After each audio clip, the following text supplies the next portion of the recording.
In 1981 in the Red Crow Indian Reservation, veteran Gizagoo goes out on his boat to fish. When he comes back he starts cleaning the fish, but he's shocked to see them move even though they're missing their guts.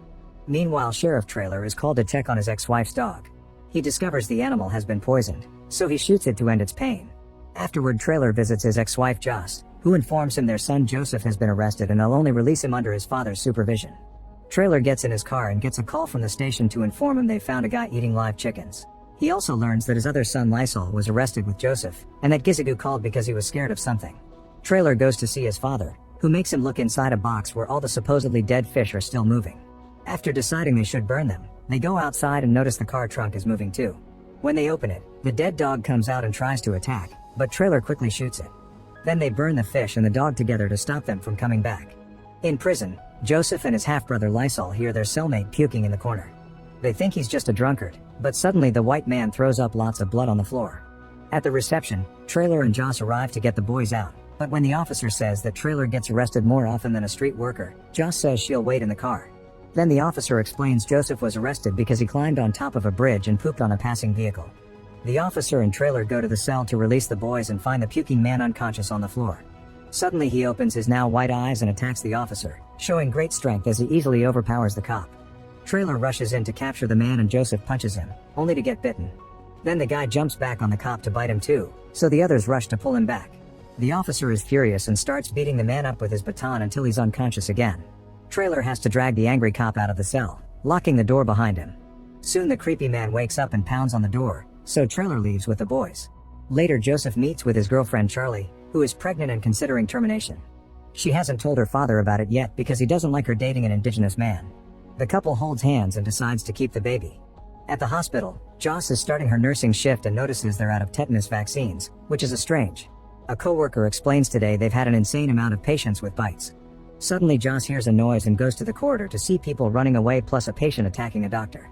In the evening, Trailer goes to his friend Shooker's house because his wife has been acting strange. Trailer rushes upstairs and is horrified to find the white woman eating her own baby. As soon as she sees Trailer, she attacks him and manages to bite his arm. Every time he pushes her off she keeps coming back for more, but eventually Trailer manages to find an opening and runs out of the house. Soon the woman comes out as well and jumps on Shooker to immediately bite him too. They roll on the ground until Trailer finally finds his shotgun and uses it to beat the woman to death. Afterward the men leave in the police car. Trailer calls the station and learns that his father has found some strange things. Also, Joss left a message saying don't get bit. When they arrive at the hospital, they find a dead man on top of the ambulance. He's about to wake up, but Joss shows up and shoots him. Joseph is stuck inside the ambulance and there's a patient behind him also attacking. As Joseph gets bitten again, Trailer shoots the door open, allowing the boy to kick his attacker out. The woman tries attacking Trailer next, but at that moment Bumper arrives with a chainsaw and cuts her head open. Then the group meets with Gizagoo at the bridge to burn the bodies while he explains that dead people are coming back to life. 6 months later, society has collapsed. It turns out all those attacks came from zombies, meaning the apocalypse happened. However, Trailer and his people are doing fine regardless of the bites because indigenous tribes are immune. Now the Red Crow Reservation is a fortified compound. Moose and deer are clear to eat, but anything from the water is not. At the compound entrance, Lysol is taunting a soldier zombie that he's hung with some chains. He's interrupted by the arrival of Joseph, who has brought 3 white survivors, Lilith, a man, and his young daughter. Lysol checks the girl and discovers the father had been hiding a bite, so he hits him with his weapon. After scolding Joseph for not checking properly, Lysol tells the man to kill his daughter or he'll do it. Charlie comes to the man's defense and wonders if Lysol would kill her baby if they're born sick too. When Lysol says yes, Joseph punches him. An argument ensues until they're interrupted by Trailer, who scolds them for fighting before announcing they must kill the girl. This time Charlie does explain to the man that they have no choice, so he and Lilith are dragged inside. Bumper has a big axe but he feels bad about killing a kid. As the girl awakens as a zombie, Trailer grabs the axe and kills her. Inside the compound, the father is told to burn the blanket with the girl's blood. Joss interviews Lilith, who swears she hasn't been bitten or eaten human flesh. However, when she goes to the bathroom, she looks in the mirror to check on the bite she's hiding. Suddenly she hears a noise and when she checks on the stalls, she discovers the father self-deleted and now he's waking up as a zombie. Meanwhile, Trailer and his team are discussing new ways of protecting the compound because every day the amount of zombies multiply. There already are guards on the walls that shoot them down and the body piles are growing faster than they can burn them. At the bridge, Bumper is keeping up the blockade by using a harvester that shreds the zombies without wasting ammo.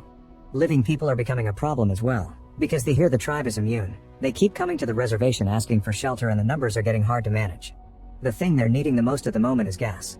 The meeting is interrupted when they're informed of the zombie father in the bathroom. Trailer gets his machete out and brings the creature down. In the evening, Charlie tells Joseph that Lysol has become more and more unstable since the apocalypse happened. She also tells him how the other people in the compound treat her, explaining they think her baby will be a zombie because she's white. Joseph comforts her and reminds her that his blood will make the baby immune. At the same time, Trailer goes to see Joss because the zombie father hurt him, and Joss takes care of the wound while they discuss their incoming grandchild. It's revealed that Trailer has dozens of scars he's obtained by fighting zombies. Later, Lysol complains about the amount of white people they're allowing into the compound. He points out they'll get tired of being herded by Indians and could turn against them any day now, not to mention just one liar could release the zombie plague in their home. Trailer, Joseph, and Gizagoo still think saving people is the right thing to do, but Joss agrees with Lysol. Tired of all the scolding, Lysol throws a party at his place that includes alcohol, Mary Jane, and happy powder brought by a dealer. He apologizes to Joseph for threatening the baby, but Jospa thinks it's the substances talking. Lysol then shares a story about the day he used his mouth on a woman without knowing she was on her Shark Week. The naughty moment was interrupted when he got a call from his friends asking him to bail them out of jail, so Lysol rushed to the station without hesitation. The police saw the blood on his mouth and assumed the worst, so they arrested him on the spot. Then the dealer shares a little theory. He thinks the zombie plague wasn't an act of God, it's Earth getting back at humanity for how they've treated the planet. Moments later, Joseph hears some screaming and goes to check on his brother, only to discover a zombified Lilith eating Lysol's member. Meanwhile, Gizagoo, Trailer, Shooker, and Bumper are visiting an abandoned garage to look for gas. Bumper ties a rope in front of the door and knocks it on before opening. When a zombie runs out, it trips on the rope and Trailer shoots it. Then he goes inside and finds bodies in every corner. Suddenly a zombie falls in front of him and he quickly shoots it, only to realize it had already been dead. When he goes further inside, Trailer discovers his father has already killed all the zombies in the building. Back to Joseph, he's trying to drag his brother to see Joss to take care of the wound, but Lysol keeps insisting that they need to raise the alarm. He hugs Joseph as he apologizes, but it's a trick to stab him because he blames him for bringing all those outsiders. Then Lysol and the dealer release Lilith on the compound so she can bite all the white people. A bleeding Joseph runs to the dorms and closes the door right before they hear chaos unfolding outside. Joss tries to tell people to stay calm and reminds them that there's an emergency exit, but a scared man runs through the front door anyway and immediately gets killed, his blood spilling under the door. Soon Trailer's team returns to the compound, and even through the closed doors they can tell it's been overrun by zombies. They use the radio to call Joss, who explains she's hiding in the basement with the survivors. Shooker opens the main gate and Bumper plays some music in the car, causing the zombies to come out to check on the noise. As they climb on the car, Bumper begins driving so the zombies follow him away from the compound. Knowing there may be more, Trailer sends Shooker to get the truck while Gizagoo kills a crawling zombie with his sword. Then they enter the dorm building, where they kill more zombies at the door before going to the basement. They find Joss and Joseph pushing a door against a bunch of zombies, so Gizagoo cuts their arms to allow Trailer to lock the door with his knife. They tell the survivors to run outside because the truck is waiting at the same time that Charlie starts feeling contractions. At that moment the zombies manage to break the door open and Trailer has no choice but to open fire. The shots get the attention of other zombies in the compound, so Gizagoo tells Shooker to drive away with the survivors. 2 people fall off the truck in the process and get eaten by the zombies anyway. Trailer drags Joss, Joseph, Gizagoo, and Charlie to hide in the corridor to the emergency exit, but he can tell the door won't hold for long and tells his family to leave without him. At the count of 3, Gizagoo opens the door and Bumper appears in a car. Soon the zombies break down the other door and jump on Trailer to start feeding on him while Joss tries to hold his hand, but Gizagoo forces her to let go. The family leaves in the car while Trailer dies on the stairs.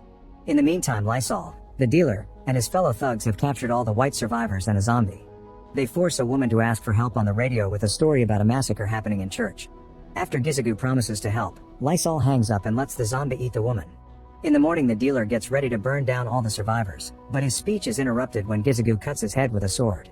Outside, Joss tries to guide Charlie through her contraptions while Bumper guards them, but he suddenly gets a sword through his chest. It's Lysol, who drags Charlie out of the car before opening another vehicle's trunk to release a zombie. Joss quickly opens fire, but she misses all her shots and runs out of bullets. The zombie jumps on Charlie and bites her neck before Joseph finally arrives to decapitate the creature.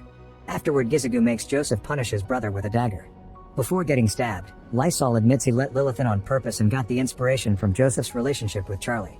Then Gizagoo shoots in the air to get the attention of the zombies, who run to feed on Lysol's body while he's still alive. The family keeps moving on foot and reaches the shore, but sadly the only boat is on fire. Thankfully, Shooker shows up on another boat, explaining he heard the shots. Joss, Charlie, and Joseph get ready to leave, but Gizagoo refuses to leave his land again and chooses to stay. After sharing an emotional goodbye with his grandson, Gizagoo starts fighting the incoming zombies. He manages to kill a bunch of them, but the horde is big and eventually overpower him to eat him. During the boat ride, Charlie gives birth to a healthy baby girl. Joseph insists she should hold her, but Charlie only takes her for a second because she's worried about her incoming transformation. After giving the baby to Joss, Charlie asks for mercy and Joseph has no choice but to shoot her. As the baby starts crying, Joseph has a breakdown. Make sure to subscribe and turn on notifications so you can watch more videos like this. Thanks for watching.